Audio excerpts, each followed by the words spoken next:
Alors, toujours au niveau de la gastrulation, début de la 3e semaine, on a montré donc le schéma, ce graphe,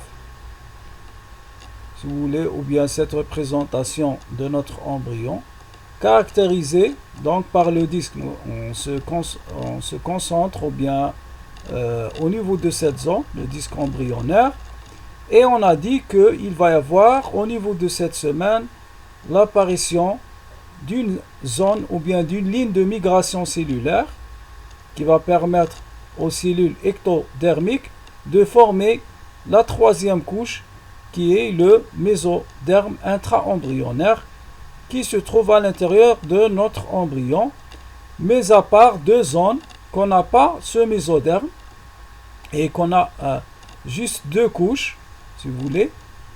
C'est la membrane bucopharyngienne qui va former l'ouverture de la bouche et la membrane cloacale qui va former l'ouverture donc de l'extrémité finale de si vous voulez finale de l'intestin, c'est-à-dire l'anus. Donc cela veut dire que la partie postérieure ou bien la partie antérieure de l'embryon ou bien la partie céphalique ou crâniale, elle se trouve ici. La partie caudale, elle est ici. Maintenant, nous allons essayer de voir une autre représentation ou bien une autre présentation schématique de ce disque embryonnaire.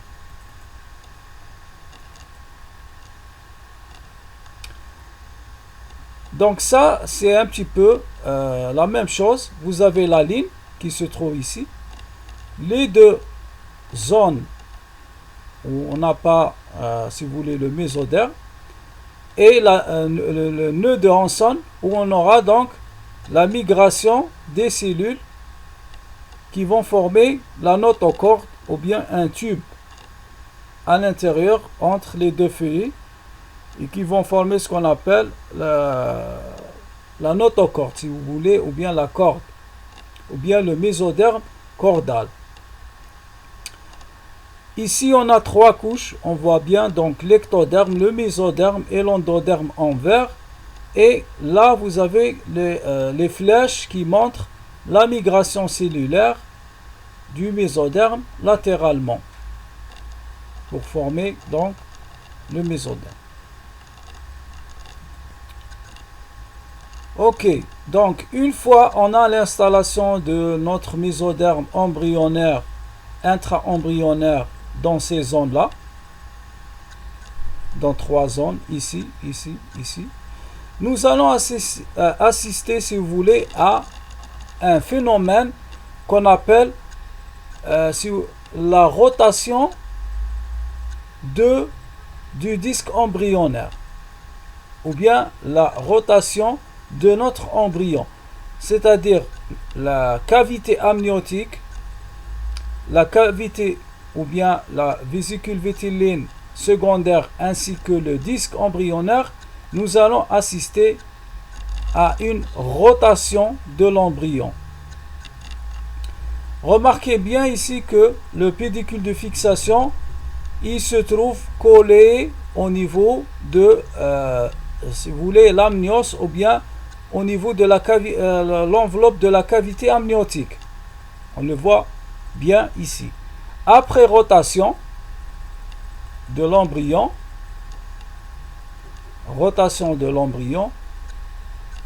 pédicule de fixation donc va se déplacer, il se déplacera par la suite jusqu'au cette zone au niveau de la membrane cloacale ou bien l'extrémité postérieure de l'embryon ou bien la partie caudale de l'embryon. Je reprends, on était là, pédicule de fixation, après rotation, pédicule de fixation, elle est là. Voilà. Donc, un autre phénomène, une fois l'installation si vous voulez, du pédicule de fixation au niveau de cette zone, ce qui est la zone caudale, nous allons assister à la formation de ce qu'on appelle l'allantoïde. L'allantoïde. L'allantoïde, qui est une forme de diverticule qui va si vous voulez, s'insérer à l'intérieur du pédicule de fixation. Cette portion du sac qui est d'origine du vésicule vitelline secondaire va se former ici pour se creuser à ce niveau-là et suit le pédicule de fixation. On appelle ça l'allantoïde ou bien diverticule de l'allantoïde. Autre chose, et troisième phénomène qu'on pourra aussi avoir au niveau de la troisième semaine, c'est ce qu'on appelle la croissance longitudinale ou bien l'élongation si vous voulez, du disque embryonnaire. Donc il va y avoir une croissance dans ce niveau longitudinal du disque embryonnaire. Cette croissance, elle est assistée ou bien dirigée par la notocorde, par la corde qui est mésoderme cordal intra-embryonnaire. Donc cette corde, ce tube qui va être formé, rappelez-vous bien, on a donc la migration des cellules ectodermiques à travers ce pore nœud de Hanson qui va former un tube. Ce tube, il va pousser en quelque sorte le disque embryonnaire pour l'assister à une croissance longitudinale. يعني راح يكون فيه تطاول على مستوى القرص الجنيني. Et si on essaie de voir maintenant notre disque embryonnaire, si vous voulez, latéralement, une coupe latérale, vous allez voir que ce tube qui commence à s'accroître longitudinalement pour assister l'élongation du disque embryonnaire. Donc on remarque bien que notre disque embryonnaire, maintenant, il est allongé, si vous voulez, longitudinalement. Voilà. Donc voyez là, regardez bien la croissance grâce à ce tube cordal du mésoderme intra-embryonnaire. Je reviens sur la coupe de notre disque qui s'est. Regardez bien, donc le disque il est allongé maintenant. La notocorde maintenant elle est claire, la corde elle est claire, le tube qui s'est formé à partir de Nanson il est clair. On a donc un mésoderme cordal. C'est pour ça qu'on parle d'installation d'un matériel mésodermique cordal. On a un mésoderme latéral qui se trouve latéralement, yani janibi en arabe, et on a le mésoderme qui est crânial qui se trouve, si vous voulez, dans la partie antérieure de l'embryon. Je vous rappelle qu'on n'a pas de mésoderme à ce niveau-là, ni à ce niveau-là.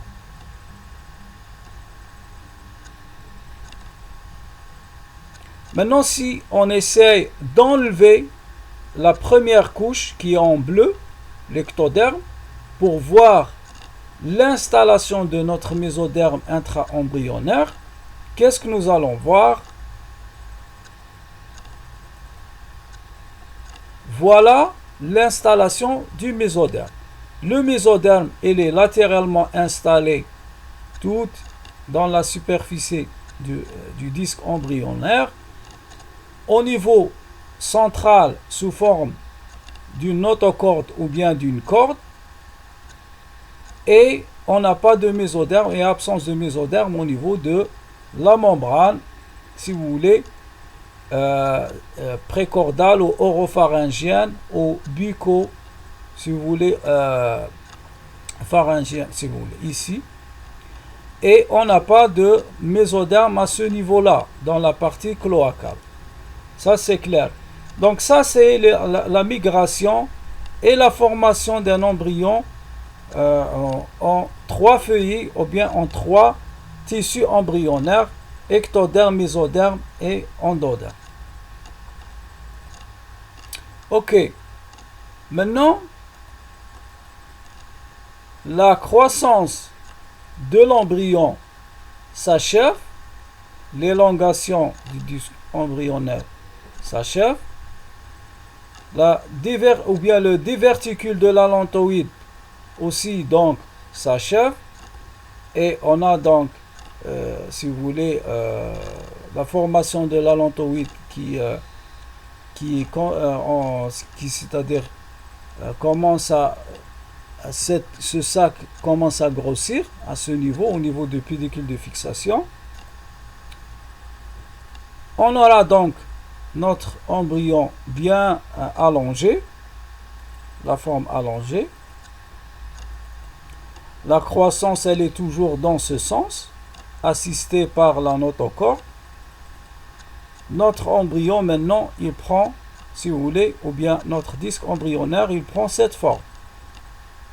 Donc là, vous avez la cavité amniotique et la cavité du lycitocèle secondaire.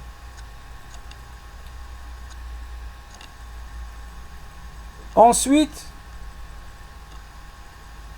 qu'est-ce qu'il va y avoir? Qu'est-ce qu'il va y avoir? Il va y avoir un autre phénomène qui est la division du mésoderme intra-embryonnaire latéral. On remarque très bien que au départ, notre mésoderme intra-embryonnaire, il était donc unique, latéralement, continu, et on a la notochorde qui se trouve au milieu.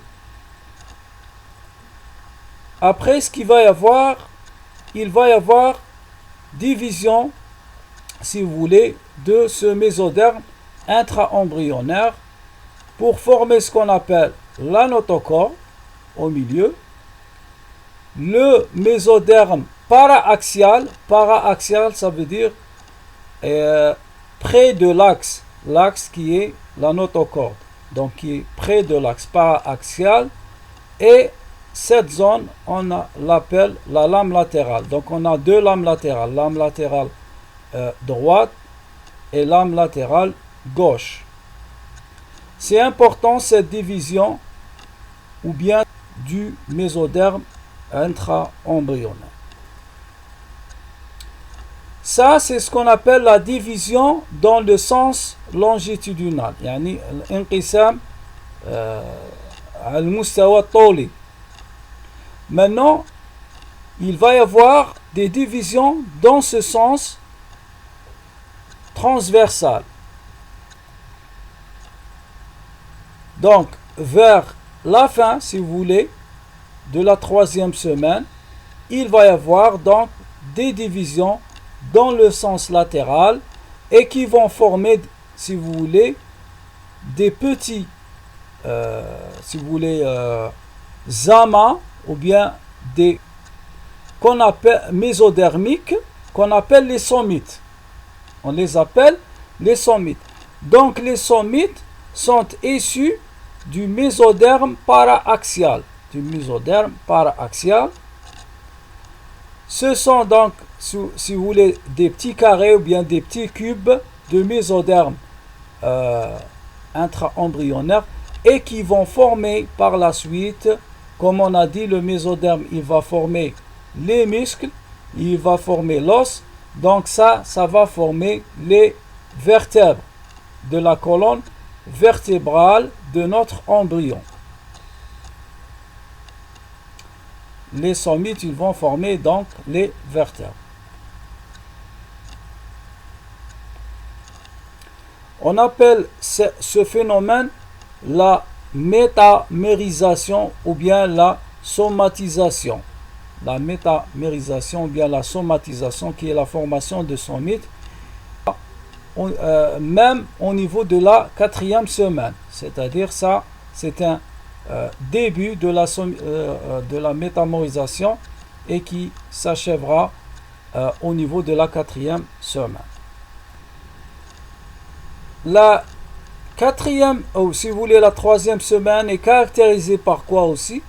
Après avoir formé des sommites, il va y avoir ce qu'on appelle au niveau de la lame latérale du mésoderme, la sécrétion d'un liquide ou de petites gouttelettes de fluide pour former, si vous voulez, une zone ou bien un tube. On a dit un tube qui est en forme de U. Si vous vous rappelez, donc il va y avoir la formation d'un tube en forme de U. Cela donc constituera par la suite un canal intra-embryonnaire et ce canal qui est rempli, si vous voulez, d'un liquide. D'accord? Donc voilà notre disque embryonnaire. Ça, c'est la représentation du tube intra-embryonnaire et qui entoure le disque embryonnaire. C'est une forme ou bien une vue en 3 dimensions. La membrane oropharyngienne, elle est là. Donc c'est une présentation, on représente que le tube en 3D. Alors si on réalise une coupe au niveau, si vous voulez, transversale au niveau de notre disque, au milieu, vous allez voir la cavité amniotique, la cavité ou bien la vésicule vitelline secondaire, et on a notre mésoderme qui se trouve au milieu. On a notre mésoderme qui se trouve, le mésoderme intra-embryonnaire qui se trouve au milieu. Vous avez donc les deux bras du tube qu'on a parlé, le fluide intra-embryonnaire, donc le tube dont je vous ai déjà parlé. On a si vous voulez, les deux côtés de ce tube, une coupe, deuxième coupe qui forme donc une cavité. On a les sommites, et on a la notocorde qui se trouve au niveau de l'axe, au milieu du mésoderme intra-embryonnaire. Bien évidemment, l'ectoderme, là on commence à avoir un petit phénomène qui est la différenciation des cellules ectodermiques pour commencer juste, c'est-à-dire à se distinguer. Ces cellules vont se distinguer pour se préparer à la norylation. C'est-à-dire, la norylation, normalement, elle est développée au niveau de la 4e semaine. La 3e semaine, c'est la gastrulation. La 4e semaine, c'est la norylation. Mais vers la fin, si vous voulez, de la 3e semaine, on aura la formation, si vous voulez, ou bien la caractérisation, ou bien la distinction de cette zone qui va se préparer pour former le tube neural qu'on appelle donc la plaque neurale.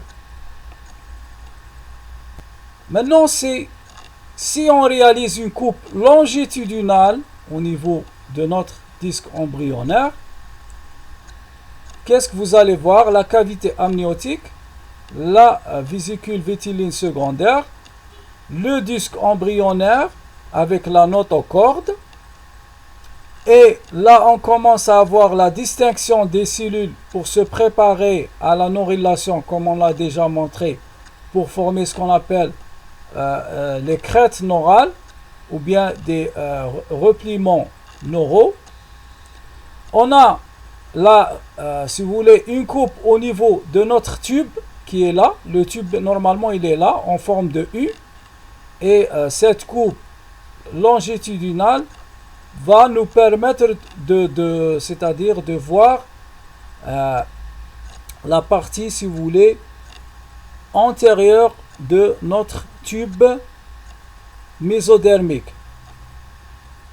Donc, cette partie-là qui va se caractériser, ou bien cette cavité de ce tube, c'est le futur, si vous voulez, mésoderme cardiogénique. Cardiogénique, ça veut dire c'est là où il va y avoir la formation de la cavité cardiaque. De la cavité cardiaque. Alors, du moment où on a dit que ce tube, au sommet de ce tube, on a la cavité qui va donc plutôt se caractériser pour former des cellules cardiogéniques. On va donc, qu'est-ce qu'il va y avoir? Il va y avoir la division cellulaire pour former les, si vous voulez, les premiers vaisseaux, le début des premiers vaisseaux sanguins cardiaques. Ce sont des tubes cardiaques. Ce sont deux tubes vers, si vous voulez, la fin de la 3e semaine, ce qu'on appelle des tubes cardiaques. Donc c'est là où il va y avoir le commencement des vaisseaux sanguins. Comme on l'a déjà dit, la 3e semaine, elle est caractérisée donc par l'apparition de premiers vaisseaux sanguins et d'un premier transfert, si vous voulez, du sang, ou bien, si vous voulez, au niveau de l'embryon. Donc, si on essaye de réaliser une coupe à ce niveau-là, dans la partie, si vous voulez, antérieure de l'embryon, ou bien la partie, si vous voulez, crâniale, en passant par la cavité, si vous voulez, cardiaque, ici, primitive, cavité primitive, cardiaque primitive, qu'est-ce que vous allez voir? Vous allez voir ce schéma qui montre la cavité amniotique, la courbure de notre tube qui est en forme de U et qui forme la future ou bien future cavité cardiaque, et les deux tubes cardiaques issus de ce mésothélium. Donc, je vous rappelle que la caractéristique de ce tube qui est en forme de U, qu'on a dit le tube qui est en forme de U, est caractérisé par des cellules de mésothélium. Donc, c'est le 4e tissu qui va apparaître. On a ectoderme, on a le mésoderme, on a l'endoderme en jaune, et on a le mésothélium, si vous voulez. Le mésothélium qui est un, si vous voulez, un tissu issu de du mésoderme, et ses caractéristiques, c'est un, si vous voulez, ce sont des cellules qui vont donner naissance à des cellules des vaisseaux sanguins. Le mésothélium, c'est un tissu qui est spécialement pour donner des cellules qui vont former les capillaires sanguins et les vaisseaux sanguins. Voilà, donc, c'est pour ça on a, à partir de ce tube qui est en forme de U, ou bien qu'on aura la formation des deux tubes cardiaques. Je reviens donc sur le schéma premier qui est la coupe longitudinale de notre disque embryonnaire. Et là, les deux tubes cardiaques commencent à s'accroître et s'élonger, si vous voulez. C'est l'élongation de ces deux tubes vers la partie caudale de l'embryon, pour former, si vous voulez, voilà, pour former une connexion entre la cavité cardiaque primitive et pédicule de fixation avec l'allantoïde, etc. Et tout ça, ça va former ce qu'on appelle les artères ombilicales. Donc, c'est là où il va y avoir la formation du cordon, du futur cordon ombilical. Donc, on sait très bien que le cordon ombilical est constitué de vaisseaux sanguins qui vont permettre, si vous voulez, les échanges du sang par filtration, qu'on va voir après, entre la maman et l'embryon grâce à ces tubes, si vous voulez, sanguins, qui sont donc, si vous voulez, des vaisseaux sanguins. Voilà, donc vous avez l'aorte gauche et l'arc aortique gauche. Donc ça, c'est le détail un petit peu de l'anatomie, etc. Mais en général, je vous simplifie les choses. C'est ce qu'on appelle l'apparition des tubes ou bien de deux tubes qui vont former, si vous voulez, la première circulation sanguine chez l'embryon. Il va y avoir non simplement donc la formation, si vous voulez, de l'aorte. Il va y avoir aussi la formation, si vous voulez, des veines qu'on appelle les veines ombilicales et qui sont connectées avec la vésicule vitelline et le futur cordon ombilical à ce niveau-là. Donc, si vous voulez, des artères et des veines en rouge et en bleu. Donc, en résumé, la troisième semaine est caractérisée par la gastrulation, qui est la formation de notre disque embryonnaire avec l'apparition d'un troisième tissu qui est le mésoderme intra-embryonnaire, caractérisé par la notochorde et, si vous voulez, le mésoderme intra-embryonnaire latéral ou bien la lame latérale. On a aussi l'apparition d'un tube ou bien d'un fluide qui est en forme de U, qu'on a déjà vu, qui va former donc le mésothélium et qui va donner naissance à des vaisseaux sanguins après formation d'une cavité, donc cardiaque primitive, qui va donc par la suite mettre en connexion le cordon ombilical avec cette cavité et le premier transfert ou bien le premier si vous voulez, la première circulation sanguine au niveau de l'embryon. Donc ça, c'est en résumé au niveau de la troisième semaine.